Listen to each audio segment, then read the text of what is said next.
예, 시청자 여러분, 한 주 동안 잘 보내셨죠? 신유리입니다. 이해랍니다. 요새 올림픽, 예. 솔직한 얘기고, 정치권에 막 짜증나는 모습을 보다가, 올림픽에서 우리 젊은이들 메달을 막 따는 걸 보니까 정말, 우리나라가 그래도 희망이 있구나. 이 젊은이들 너무 우리한테, 감동스럽죠. 맞아요. 네. 희망을 주고 있구나, 이런 생각이 드는데, 그런데, 지금 이 젊은이들이 자꾸 줄게 생겼죠? 이거 지금 사실 여러 가지로 우리가 이 인구 감소 문제에 대해서 우리가 굉장히 심각하게 생각할 때도 분명히 됐고요.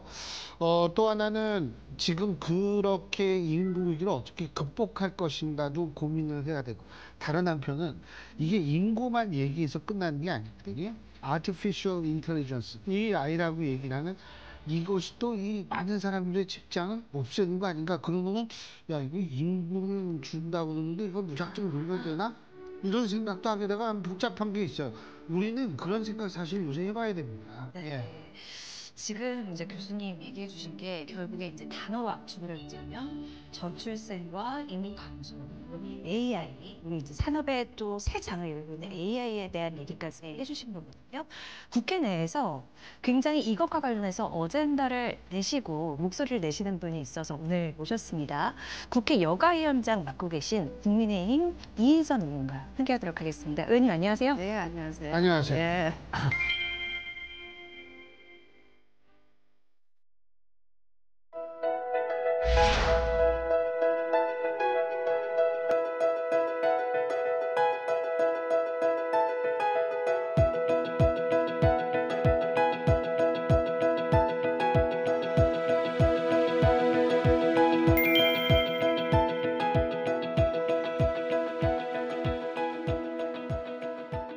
바쁘시겠어요, 종횡무진. 예, 몹시 바쁩니다. 위원장이시니까. 네, 네. 그렇죠. 사실은 위원장은 국회에서의 정말 꽃이라고 얘기할 수 있을 정도로 중요한 자리인데, 뭐 그래도 위원장이 뭐 그렇게 많은 그 비판이나 비난을 들으시지도 않으시잖아요. 뭐 일부 위원장은 좀 그런 걸 듣는 것 같은데, 예. 뭐 이 여가위원회 꾸릴 때 그렇게 큰 어려움은 없어요? 예, 아마 우리 여성가족위원회가 이제 위원장 자리를 16년 만에 우리 보수 우파가 가져왔습니다. 예. 그래서 이제 어쨌든 그 국회 비중으로는 민주당 내지는 조국혁신당이 이제 저희보다 배로 인원이 많습니다. 예. 그래서 11명 정도가 되고 우리는 5명밖에 없습니다. 예. 예. 그래도 뭐 위원장의 이 권한이 대단하기 때문에 잘 조율하면서 얼마 전에 저희 이제 업무 보고를 받았는데요. 그 업무 보고를 3시간 딱 잘라서 우리가 업무 보고를 받자 약속을 했는데 조금 시간이 오버될 듯 했지만 제가 그냥 양당 간사의 합의니까 3시간 만에 일단 시작을 합시다. 이래서 잘 끝냈습니다. 아니, 제일 큰 문제가 예. 지금 사실 야당은 여성부 폐지 문제를 계속 들고 나올 거예요. 예, 예. 근데 여성부는 아직도 우리 윤석열 정부는 폐지하겠다는 그런 입장이죠. 그래도 이제 윤석열 정부의 이제 공약은 사실 폐지였고요. 예. 폐지는 이제 완전한 폐지가 아니고 여성가족부의 일들이 고용부나 보건복지부나 이렇게 중복되는 것들을 더 일을 잘할 수 있도록 해보자는 뜻이었는데 이제 여소야대다 보니까 이제 폐지를 할 수가 없고요. 민주당이 동의를 하지 않으면 폐지를 못하는 상황이고 지금 그래서 이제 장관 체제로 가고 있는데 최근에 이제 장관 임용이 좀 늦어지고 있습니다. 네. 지난번에 김행 후보자가 이제 청문회를 통과를 못하면서 늦어지고 있지만 이제 직무대행이 그 필요한 일들을 지금 잘 하고 있고요. 또 조금 전에 이제 우리 사회자님 얘기해 주셨던 저출산 고령화 이런 걸 앞두고 결국은 최근에는 인구 전략 기획부라는 이 컨트롤 타워에 네, 이제 뭐 부서를 만드는 걸로 가면서 여성가족부는 그야말로 청년, 여성 뭐 이런 본연의 업무를 충실하게 할 수 있도록 지금 잘 조율하면서 하고 있습니다. 위원장으로서 모든 거 다 들여다보시고 중요도 높게 보시겠지만 뭐 아동 청소년 보호라든지 여성 문제 모든 것을 여가위에서 이제 들여다보지 않습니까? 네. 가장 시급하다고 생각하시는 문제가 무엇인지 그리고 고민하고 계신 부분이 무엇인지 여쭙고 싶거든요. 예, 그게 이제 뭐 사회적인 이슈가 대부분 가족 문제니까요. 그게 물론 최근에는 우리 뭐 교제 폭력, 이게 이제 교제 폭력 같은 경우에는 아직 법이 없습니다. 그래서 이제 그런 법안으로 가야 되는 거. 또 이제 이혼인 부부인 경우에 이제 양육 이행을 하지 않아서 국가가 선지급해야 되는 그런 법. 네. 또 이제 가족 돌봄을 이제 아동 돌봄하는 걸 좀 가족 그 참 아동 돌봄 자격증을 아예 부여를 해서 아동 돌봄을 제대로 할 수 있도록 해야 되는 것, 이런 것들이 굉장히 큰 숙제고요. 이것들이 원활하게 가지 않으면 자꾸 이제 저출생으로 결혼하지 않는 그런 이제 문화로 갈 것 같아서 지금은 굉장히 중요한 이렇게 이렇게 조율을 잘 해야 되는, 우리나라가 너무 저출생으로 가면 모든 게 이제 경제적인 문제부터 해서 어려움이 오잖아요. 연금부터 해서. 그래서 요 지금 우리가 힘들다 하는 요 시점에 우리가 조금 더 양보하면서 잘 가야 되는 그런 게 있습니다. 그 저출생으로 인해서 네. 국가 붕괴를 좀 걱정하는 목소리들이 높은 것 같아요. 그런데 이 저출생, 뭐 저출산 이전에 뭐 약간 성차별 문제라든지 뭐 젠더 갈등 이런 것들, 그러니까 성적 구조적 문제를 먼저 해결해야 된다, 이런 목소리들도 사실은 높거든요. 이것과 관련해서는 어떤 의견인지 일단. 그래서 뭐 그게 아직까지 싶습니다. 우리나라가 예. 정답은 없지만 이제 해외에서는 어쨌든 가족이라는 혼인을 조금 광범위하게 봐주고 있고요. 우리는 혼인은 좀 좁게 지금 조금 보고 예, 있는 예. 게 있습니다. 있어서 그런 부분하고 또 이제 저출생은 또 이제 아이들 적게 놓고 잘 키우고 싶은 욕심과 또 결혼은 또 가정 이제 이렇게 이게 주택이 없으면 하지 않으려고 하는 그런 이제 여러 가지가 굉장히 복합적으로. 이 MZ 세대가 지금 오면서 우리가 기존 이게 기득권에서 봤을 때 하고 좀 이렇게 출생에 대한 개념이 조금 달라져 있고 가족에 대한 개념이 달라져 있어서 그런 것들을 이제 문화적으로 우리가 이제 가야 되는 게 아주 있습니다. 중요한 말씀 네. 해주세요. 그 가족의 개념이 이것도 좀 강의 비슷하게 돼가지고 죄송한데 가족의 개념이 예. 이게 계속 변하거든요. 근데 우리는 가족이 개념이 안 변한다고 너무 생각하는데 협소하다는 거죠. 네, 의미가. 그게 지금 아주 정확한, 역시 뭐 학자 출신이시니까 정확하게 이제 지적해 주셨는데, 근데요 제가 한 가지 좀 여쭤볼게. 그저 민주당 측, 뭐 예를 들면 이재명 대표가 저출생 문제를 좀 해결한다 이런 얘기를 하면서 이런 얘기를 했습니다. 그 인구 소멸 위기에 빠진 경기도 연천 청산면에 2022년부터 2026년까지 1인당과 15만 원을 5년간 지급하는 농촌 기본소득을 추진했고 지금도 실행 중입니다. 그랬더니 처음에 4,137명이었던 청산면 인구가 2022년에는 4,200명으로 늘었다. 봐라, 이 기본소득 이거 주니까 이렇게 인구도 는다. 그런데 지금도 주고 있거든요. 잠깐 늘었다가 다시 줄어가지고 원래 인구수가 돼버렸거든요. 그러니까 사실 이게 이 기본소득 뭐 이런 어떤 그런 거 하고 이 인구 증가 그런 걸 통해서 뭔가 한다는 건 그거는 좀 아닌 것 같더라고요. 예, 그런 인구 저출생 이런 부분은요. 네. 굉장히 이제 복합적인 문제가 있어야 되는 거지. 그 돈 얼마를 지원한다고 애를 더 출산이 늘어나고 이렇지는 않은 것 같습니다. 그렇죠. 예, 기본적으로 뭐 결혼을 하고 싶은 이런 그런 도덕적인 가족에 대한 이 애정이나 필요성도 있어야 되고 또 가정을 이루자면 여러 가지 필요한 조건도 맞아야 되고 가정을 이루고 나서도 어떤 그 자녀를 출생해서 그런 행복감에 대해서 주변에서 너무 힘들어 보이는 것보다는 가족을 가지는 게 저렇게 행복해 보인다. 그게 결국은 이렇게 이제 TV 같은 데서도 애를 통해서 굉장히 행복한 모습을 자꾸 이렇게 이제 포지티브하게 보여줘야 되는 이유가 아마 그런 거지 않을까 생각합니다. 근데 솔직히 예전에는 예. 아이가 일종의 보험적 성격이었거든요. 예, 예. 그러니까 이 아이가 이제 있으면 내가 늙고 뭐 이 경제력이 없을 때에는 부양을 했는데 나를 나중에 이제 부양하는 바로 그거죠. 그런데 지금은 예. 그런 생각하는 사람이 한 사람도 없어요, 사실. 다 그래서 우리나라가 지금 70세 이상, 물론 이제 그건 정년 문제하고도 좀 관련이 있는 거지만 특히 젊은 세대는 이제 그런 생각 없으니까 아니 내가 내 인생 좀 살아야지라고 생각하는 사람 되게 많거든요. 사실 그거를 바꾸기가 힘들 것 같아요. 그런 이제 사고 바꾸는 게 참 문화적으로 우리가 전체적으로 노력해야 되는, 우리가 이 지금 인구라는 문제, 가족의 그냥 그런 행복감에 대해서 전파를 잘해야 되는 것 같습니다.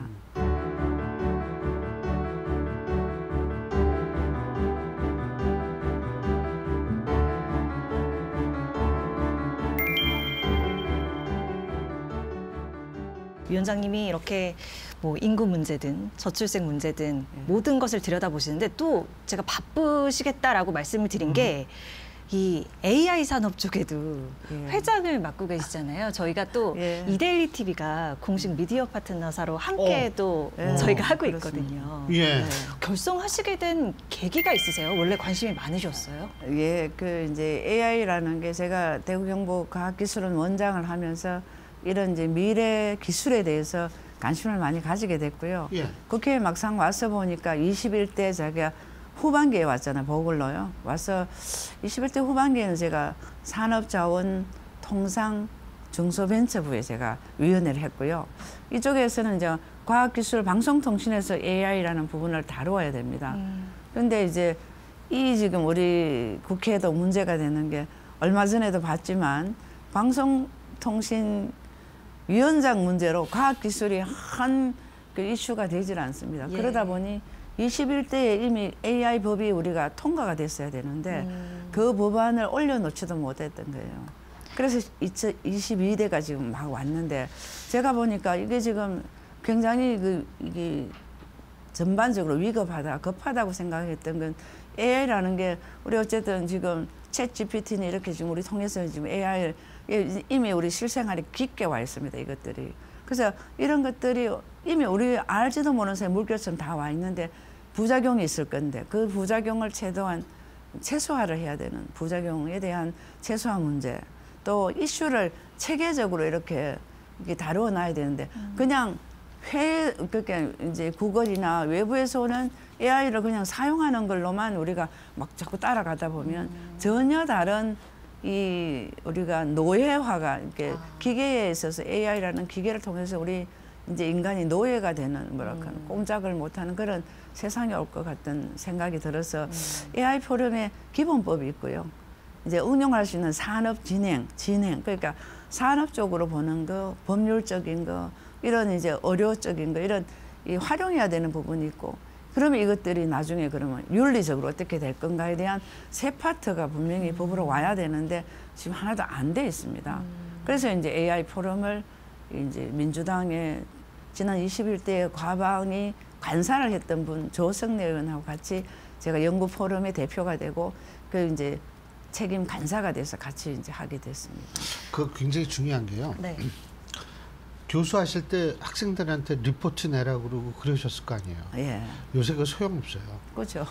왜 그러냐면 예를 들면 A4 용지 2장, 제가 직접 해봤거든요. A4 용지 2장을 가지고 예를 들면 2장 정도의 분량으로 하나의 이해입니다만, 뭐 예를 들면 해결에 있어서의 가족의 개념의 변증법에 대해서 서술하라.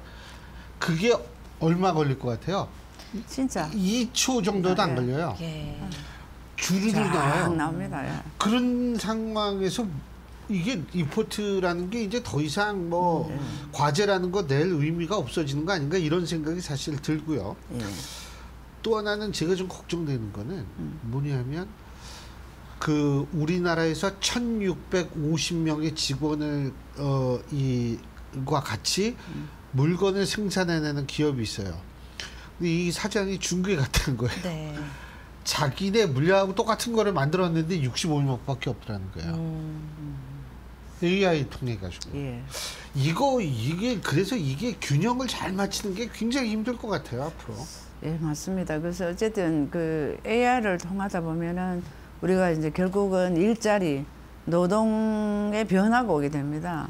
그래서 우리가 빨리 체계를 봐야 결국은 이 교육 프로그램을 통해서 그 AI라는 이제 빅데이터 러닝 시키고 하는 그런 쪽의 인력을 더 많이 보내고, 이쪽에 활용하거나 해야 되는 건 좀 줄여서 기계화를 만들어야 되고 하기 때문에 빨리 우리가 체계화를 해서 교육 프로그램을 통해서 이 배분을 잘 해야 되는데 가만히 손 놓고 있다가 보면 굉장히 어려움을 우리가 한꺼번에 진짜 파도처럼 맞이할 수가 있습니다. 네. 한 가지만 더. 아까 예. 방통위원장 탄핵 예. 말씀하셨잖아요. 예.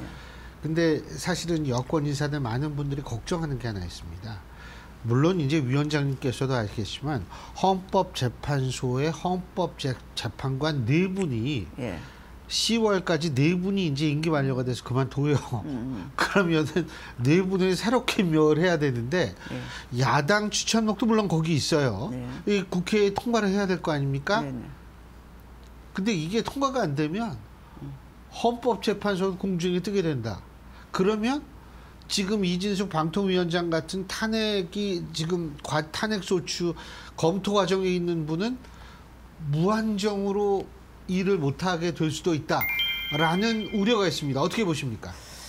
예, 그렇게 될 수도 있습니다. 왜냐하면 이제 보통은 탄핵을 하겠다 오면 탄핵하기 전에 사표를 내고 또 새로운 사람을 이제 청구를 해야 되는데 이번에는 이제 어쨌든 그냥 임명이 되고 하니까. 이제 탄핵이 왔잖아요. 근데 어쨌든 저기 가서 기각을 다녀올 동안에 지금 업무가 정지란 말이에요.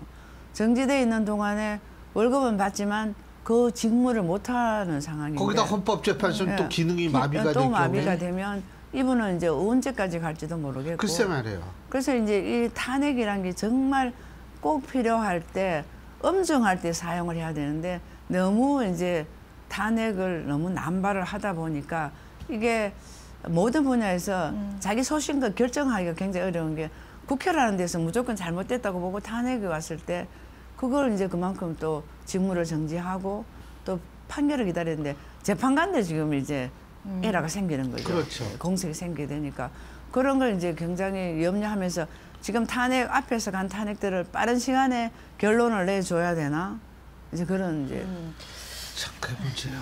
탄핵 말씀하셨으니까 제가 잠깐 이 질문을 드리려고요. 예. 민주당 쪽에서 탄핵이든 특검이든 하는 게 예. 민심의 반영이다 이렇게 얘기를 하고 있거든요. 예. 근데 사실 그렇다고 보기에는 총선 지나고 나서 뭐 지지율이 민주당이 딱 올랐나 했을 때 그건 또 아니라는 말이죠. 예, 예. 그럼 이게 민심의 반영이라고 볼 수 있나요? 이 방향이? 어떻게 보세요? 그래서 저는 그를 조금 그쪽의 분들이 착각을 하지 않나 생각하는 건 우리가 득표율을 보면 이 국힘에서 45%, 민주당에서 50%를 받았는데 50.4%. 예, 50.4% 정도를 받았는데 의석수로 봐서는 굉장히 많은 1.7배. 예, 1.172석인가를 받았다고요. 근데 1.7배를 받았는데 그러면 여론조사 결과로 보면 자기들이 1.7을 더 여론조사가 높아야 된다고요. 지지율이.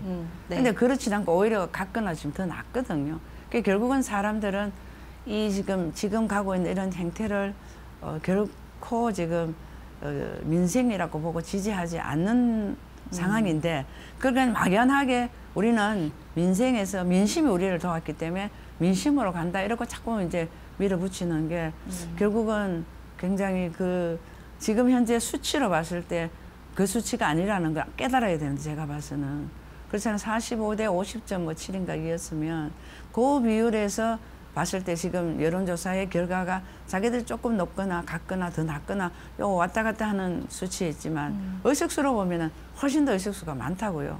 그러면 더 많이 민심들이 와야 되는데 민심들이 오지는 않잖아요.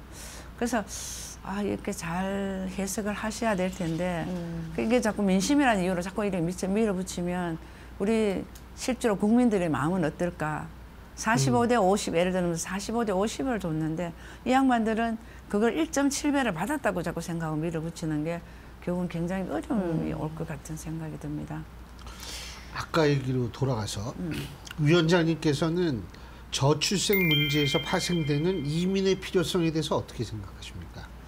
이민이 이제 지금 이제 미국의 대선을 앞두고도 이민이 이제 여러 가지로 이슈로 떠오르고 있는데 이제 지금 우리 이제 다문화에 대해서 받아들이는 건 이제 굉장히 잘 받아들여야 되는 부분인데 이민에 대해서는 일정하게 이제 기술자들에 대한 이민이 있을 테고 일반 난민에 가까운 이민도 있을 테고 그냥 조금 이민이 종류가 조금 있잖아요. 그래서 이제는 필요한 특수한 그런 기술적인 부분이나 필요한 필요한 부분에 대해서 이민은 좋은데 아직도 우리가 이민을 확 열어놓기에는 우리가 아직까지 해결해야 될 아까 말씀하셨던 저출산이나 고령화나 우리 굉장히 문화적으로 혼란한 이거를 조금 안정이 되고 이제 이민을 받아들여야 되지 않을까. 너무 문을 확 여는 거에 대해서는 조금은 반대고요.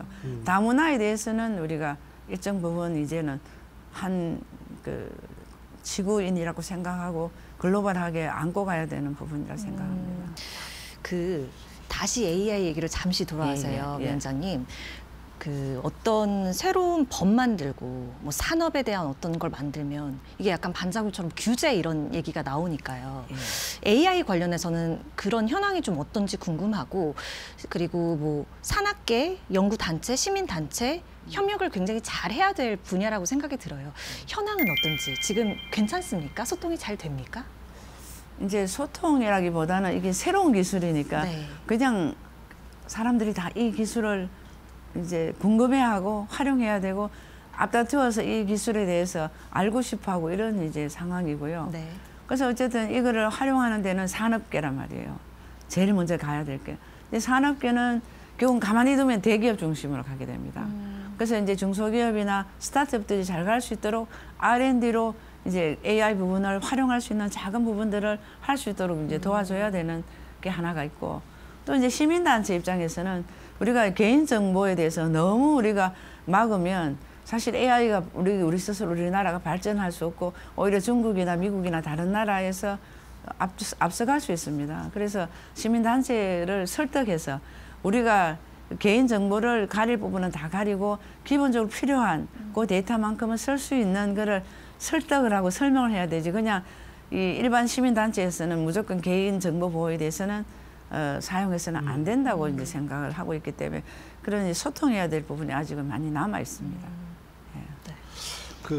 뭐 어쨌든 위원장님 하실 일이 많으실 겁니다.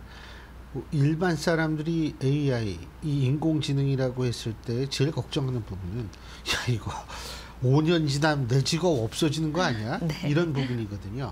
그러니까 제가 볼 때는 그런 막연한 우려 있지 않습니까? 네.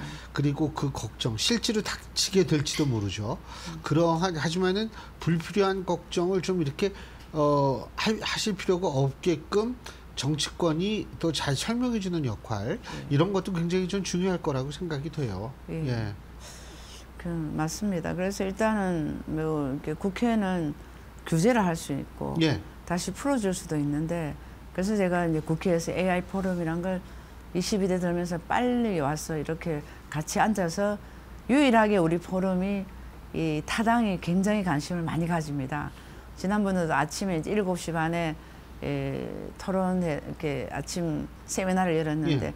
물론 가장 부지런한 이델리 이제 TV에서 와서 이제 같이 해줬지만 그 이제 사회생활 진짜 잘하시네요. 예. 그 이제 정말 그런데 이제 그 국회의원들 거의 한 17분이 오셨어요. 예. 조국 혁신당부터 해서 개혁신당 뭐 다들 오셨어요. 그래서 아마 이제 그게 있었던 우리 이제 사람들이 한결같이 한 얘기가 이렇게 질문이 많고 늦게 와서 보통 국회의원들은 소개받고 나면 다 나가버립니다. 맞아요. 그런데 중간에 온 사람도 끝까지 한마디씩 네. 물어보고 싶어서 궁금하니까 그래서 끝까지 9시까지 맞춰야 되는데 저는 항상 사회를 보면서 물론 두 분이 잘합니다만 시간을 칼날같이 지켜주지 않으면 사람들이 오질 않습니다. 그래서 오늘은 9시까지 딱 정했기 때문에 9시까지 정하는데 질문이 너무 많은 거예요. 그 질문을 다 못 받고 9시 마치고 개별적으로 하는 것은 개별적으로 하는데 공식은 9시까지라 해서 진짜 강제적으로 9시까지 끄는데 굉장히 관심이 많습니다. 그건 아마 일반인도 많이 왔고 많이 왔는데 아까처럼 이제 거기에서 이제 많은 걸 이제 어려움을 토로를 해야지 문제점을 우리가 이제 국회라는 데서 갈 수 있잖아요. 힘을 받잖아요. 그래서 이제 그런 과정에 있는 건데 이제 시작을 했습니다만 이제 곧 이제 국회가 방학 한 주 내지 그렇죠. 열흘 정도가 방학인데도 불구하고 또 이제 잡더라고요. 그래서 내가 이건 너무 심하지 않냐. 좀 쉬어야 된다 이랬더니만 지금 마침 이제 국회 도서관이 굉장히 적극적으로 저희랑 같이 하고 있습니다. 예. 그래서 국회 도서관에서 이제 예. 유럽이나 해외에서 하는 AI 법을 어떻게 가고 있고 규제를 어떻게 하는지를 네. 이제 공부하는 거죠. 그래서 또 할 겁니다. 다음번에. 알겠습니다. 어유 진짜 제일 중요한 일 하시니까 예. 저희도 엄청나게 응원해 드리겠습니다. 예, 예. 오늘 말씀 잘 들었습니다. 고맙습니다. 네, 감사합니다. 예, 정말 우리가 흔히 생산 양식이 바뀐다고 얘기를 하는데요. 네. 지금이 바로 그런 시기인 것 같습니다. 우리는 사실 예전에 김대중 정권 시절 IMF 그때도 생산 양식이 한번 바뀌었는데 지금 다시 이제 바뀌는 시기인데요. 이럴 때 많은 분들 상당히 좀 불안해하십니다. 바로 그런 불안감을 덜어드리는 것이 또 정치권의 의무가 아닐까 이런 생각이 들게 되는데 참 여러분들 보시다시피 잘하실 거라고 믿습니다. 네, 소중한 말씀 들어볼 수 있는 시간이었고요. 저희는 다음 이 시간에 인사드리겠습니다. 함께해 주신 여러분 고맙습니다. 고맙습니다.